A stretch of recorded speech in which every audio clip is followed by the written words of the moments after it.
Hello guys, എന്തൊക്കെ അപ്പോൾ ഞാനിന്ന് വന്നിട്ടുള്ളത് വെച്ചാൽ നല്ലൊരു സ്നേക്കായിട്ടാണ്. അപ്പോൾ ഇത് അമൃതപ്പൊടി. അപ്പോൾ കുട്ടികൾക്ക് നമുക്ക് അംഗനവാടിയിൽ കിട്ടുന്ന സാധനമാണ്. അപ്പോൾ കുട്ടികൾക്ക് എന്തായാലും തിന്നില്ല, നമ്മൾ കുറുക്കിയിട്ട് കൊടുത്താൽ വെറുതെ കാക്കിയിട്ട് കൊടുത്താൽ തിന്നില്ല. അപ്പോൾ നമുക്ക് ഇങ്ങനെ ആക്കി നോക്കാം. അതിന് വേണ്ടിയിട്ട് ഞാൻ അമൃതപ്പൊടി എടുത്തിട്ടുണ്ട്. അതിൽ കുറച്ച് ഉപ്പിട്ട് കൊടുത്തിട്ടുണ്ട്, കുറച്ച് പഞ്ചസാര, എന്നിട്ട് കുറച്ച് ഓയിൽ ഒഴിച്ച് കൊടുക്കുന്നുണ്ട്. ഓയിൽ ഒഴിച്ച് കൊടുക്കുന്നത് വെച്ചാൽ നല്ല സോഫ്റ്റായിട്ട് കിട്ടാൻ വേണ്ടിയിട്ടാണ്. അപ്പോൾ ഇതെല്ലാം വെച്ചിട്ട് നന്നായിട്ട് മിക്സ് ചെയ്ത് കൊടുക്കുക. അപ്പോൾ ഇതുപോലെ തന്നെ മിക്സ് ചെയ്യണം, കട്ട പിടിക്കാണ്ട് നോക്കണം.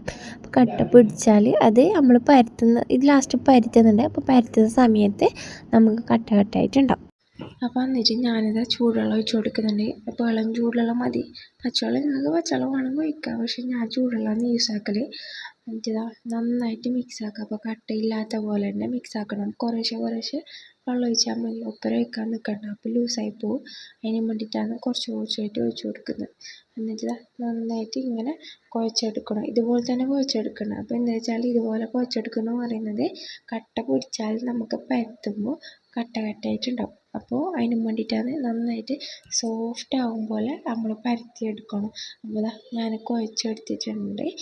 കുഴച്ചെടുത്തിട്ട് ഇതുപോലെ സോഫ്റ്റായിട്ടുണ്ടാവും. അപ്പോൾ നിങ്ങൾ ഇങ്ങനെ കുഴച്ചെടുക്കണേ.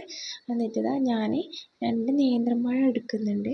നേന്ത്രപ്പഴം എടുത്തിട്ട് നല്ല പഴുത്തത് വേണം കേട്ടോ. അപ്പോൾ നേന്ത്രപ്പഴം എടുത്തിട്ട് ഇതുപോലെ ഒടിച്ചു കൊടുക്കുന്നുണ്ട്.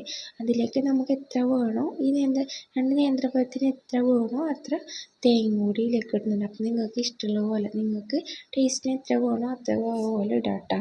എന്നിട്ട് ഞാൻ ഇതിലേക്ക് പഞ്ചസാര ഇടുന്നുണ്ട്, 3 ടീസ്പൂൺ പഞ്ചസാര ഇടുന്നുണ്ട്. എന്നിട്ട് നന്നായിട്ട് ഇത് മിക്സ് ചെയ്ത് കൊടുക്കുക. നന്നായിട്ട് തന്നെ മിക്സ് ചെയ്യണം. ആ പഞ്ചസാര അതിലേക്ക് പിടിക്കുന്നത് വരെ ഇങ്ങനെ നന്നായിട്ട് മിക്സ് ചെയ്ത് കൊടുക്കുക.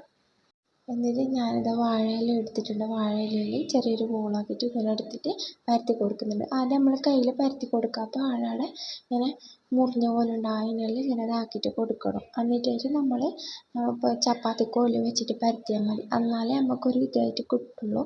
ചപ്പാത്തി പരുവത്തിൽ വേണമെങ്കിൽ നമുക്ക് പരത്തിയെടുക്കാം. അപ്പോൾ നിങ്ങൾക്ക് എങ്ങനെയാണ് ഇഷ്ടം, കട്ടിക്ക് വേണമെങ്കിൽ കട്ടിക്ക്, ഇല്ല ചപ്പാത്തീൻ്റെ ബാറ്റർ പോലെ തന്നെ നിങ്ങൾക്ക് എന്താക്കാം പരത്തിയെടുക്കാം. എന്നിട്ട് ഞാനിത് അതിൻ്റെ കൂട്ട് വെച്ച് കൊടുക്കുന്നുണ്ട്. അപ്പോൾ അതിൻ്റെ ഉള്ളിൽ നല്ലോണം വെക്കണം. ഈ പഴത്തിൻ്റെ പണ്ട് നല്ലോണം വെക്കണം കേട്ടോ, എന്നാലേ അതിൻ്റെ ഒരു ടേസ്റ്റ് കിട്ടുള്ളൂ. എന്നിട്ട് നന്നായിട്ട് വെച്ചിട്ട് ഇതുപോലെ മടക്കി കൊടുക്കുക. ആദ്യം ഇത് മടക്കി കൊടുക്കുക. എന്നിട്ട് ഇതുപോലെ മടക്കണം, എന്നാലും മുറിച്ച് കൊടുക്കുമ്പോൾ അതിനുള്ളൊരു ഭംഗി ഉണ്ടാവും.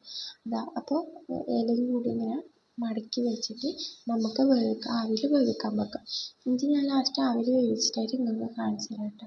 അപ്പോൾ ഞാൻ എല്ലാം വെച്ചിട്ട് എടുക്കുന്നുണ്ട്. ഇതുപോലെ വെക്കണം കേട്ടോ ആവിയിൽ. ലാസ്റ്റ് ഞാൻ മുറിച്ചെടുത്തിട്ടുള്ളതാണ്. ഭയങ്കര ടേസ്റ്റാണ്. നിങ്ങൾ എന്തായാലും മസ്റ്റായിട്ട് ട്രൈ ചെയ്ത് നോക്കുക. പിന്നെ വീഡിയോ ഇഷ്ടമായി ലൈക്ക് ഷെയർ ചെയ്യാൻ മറക്കണം. ബൈ.